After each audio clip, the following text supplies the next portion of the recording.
na-appreciate ko na nandito kayo ngayon upang kusang magsalaysay sa mga totoong nangyari. Alam ko hindi ito madali para sa inyo, pero gusto ko lang malaman nyo na gaano kahalaga o importante ang mga impormasyon na inyong maibibigay para sa aming sinasagawang investigasyon. Mahal lang naman kami, wala naman kami ginawang masama. Naiintindihan ko. Pero siguro may nakita naman kayo, di ba?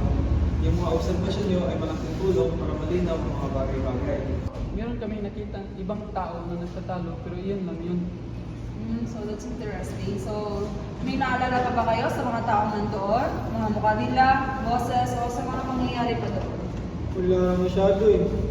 Malabo na kasi yung mga pangyayari. Okay lang yan. Minsan, ang pagsasalita ay nakakatulong.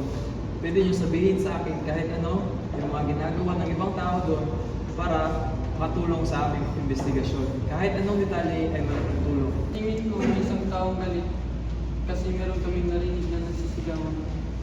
Magandang simula yan. Naiintindihan namin ang inyong mga nararamdaman sa mga sitwasyon na ganyan. So, ano pang masasabi niyo o may isisiwalan sa mga panahon? Para sa akin, narinig ako parang ang malakas na tunog na bumangga na nanggagaling doon sa mga iskinita. Malaking tulong yan. Mukhang alam mo naman ang mga sinasabi mo at tama yung mga sinasabi mo. Pwede mo ba akong ilakad kung anong mga ginawa mo matapos mong marinig ang tunog na iyon? Opo, pwede po. So, maraming salamat sa inyong kooperasyon at sa mga susunod pa na kinakailangan.